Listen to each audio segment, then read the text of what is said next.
पित्रे ब्रह्मोपदेष्ट्रे मे गुरवे दैवताय च प्राप्याय प्रापकायास्तु नमः श्रीनिधये नमः. விஜய் தொலைக்காட்சி நேயர்களே, உங்கள் அனைவருக்கும் என்னுடைய அன்பு கலந்த நல் வணக்கங்கள், வாழ்த்துக்கள். பகவானை தியானம் செய்தால் இந்த பிறவியாகிற பெருங்கடலை கடந்து இனி பிறக்காத நிலை, மோட்ச நிலை அடையலாம் என்று அடிக்கடி நாம் கேள்விப்படுறோம். இந்த டாபிக் நமக்கு அவ்வளோ இன்ட்ரெஸ்டிங்காக இல்லை. நமக்கு வேணுங்கிறது எவ்வளோ இருக்குது. இந்த உலகத்தில் நிறைய பணம் வேணும், செல்வத்தில் பயனாக காரு, நமக்கு பங்களாக்கள், இதெல்லாம் வேணும். இதெல்லாம் தான் நம்ம முதல்ல புரிஞ்சுக்கிறோம். ஆனால் இவைகளெல்லாம் நிலை இல்லை. மின்னின் நிலையில் மண்ணுயிராக்கைகள் என்று ஆழ்வார் பாடுறார். இதெல்லாம் சம்பாதிச்சோம், வாழ்ந்தோம், ஒரு நாளைக்கு போக போகிறோம். போனால் மீண்டும் பிறக்கணும், இப்படி மீண்டும் பாடுபடணும். இப்படி பிறப்பது இறப்பது என்ற சுழற்சியிலிருந்து தப்பிச்சு ஆனந்தமாக அதோ அந்த வானத்தில் திரியும் பறவை போல் எந்த பந்தங்கள் இல்லாமல் இருக்கணும்னு அப்பப்போ தோணிடுறது நமக்கு. அது நமக்கு கிடைப்பதற்கு வழி என்ன? மோட்சம் போனால் தான் கிடைக்கும். அந்த மோட்சம் போவதற்கு என்ன செய்யணும்? அதனால் புஸ்தகங்கள்லாம் சொல்கிறாங்க, இறைவனை உபாசிக்கணும். அந்த உபாசகன் பகவானை தன் நெஞ்சிலே இருத்தி உபாசிக்கணும்.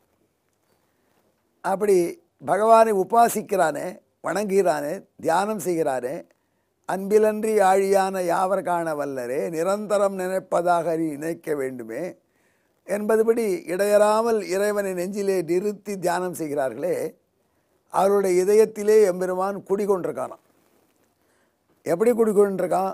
வேதம் சொல்கிறது, அந்த இதயத்தில் இருப்பதனால் அவனுக்கு ஹார்தன் என்று பெயர்.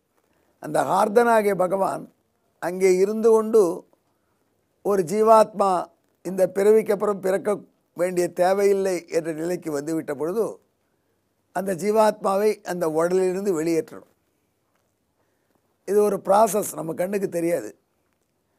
ஜீவன் இந்த உடம்பை விட்டு வெளியேறுவது பல இடங்கள் மூலமாக, பல வாசல்கள். ஊனுடைய சுவர் வைத்து எண்பதோ நாட்டி உரோமம் வேந்த 9 வாசல்னு சொல்கிற மாதிரி நம்ம உடம்பில் எவ்வளவோ வெளியேற எக்ஸிட்டுகள் இருக்குது.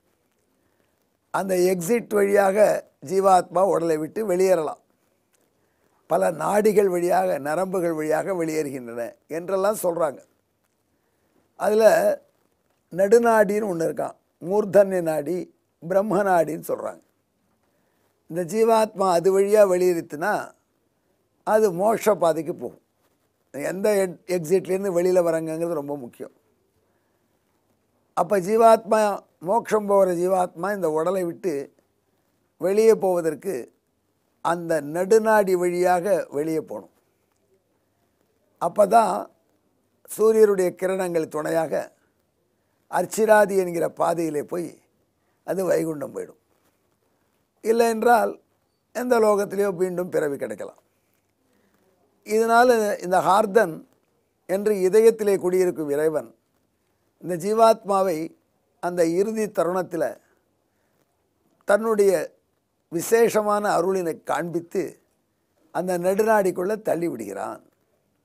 அப்போ எவ்வளோ வேதனை இருக்குமா உடலை விட்டு ஆத்மா பிரியக்கூடிய காலத்தில். அந்த வேதனையில் நமக்கு வழி சரியாக தெரியாது, திகைச்சு அலமந்து போகலாம். அப்படி நடக்காமல் இருப்பதற்கு இந்த ஹார்தன் அனுகிரகம் செய்கிறான். இந்த ஹார்தனுடைய உதவியினால் நடுநாடி வழியாக உடலை விட்டு வெளியேறி ஜீவாத்மா முக்தி பெறுகிறான் என்றெல்லாம் வேதங்கள் நமக்கு விரித்து சொல்கின்றன. வியாசபகவான் பிரம்மசூத்திரத்திலே ஹார்தானுகிரகிதா என்று இதை காண்பிக்கிறார். இதை ஆச்சாரியர்கள் சுவாமி ராமானுசர், ராமானுஜருடைய பரம்பரையில் வந்த நடாதுரம்மாள், சுவாமி தேசிகன் போன்றவர்கள் நமக்கு விரிவாக எடுத்து காண்பிச்சிருக்காங்க. இப்போ நமக்கு ஒரு சந்தேகம், அந்த இதயத்திலே இருந்து ஹார்தனாக இருக்கிற இறைவன் பிரம்மச்சாரியா அல்லது இல்லத்தில் இருக்கிறவனா? என்ன பிரம்மச்சாரி தனி இறைவன் தான் இருக்கானா, இல்லை பிராட்டியோடு கூட இருக்கானா?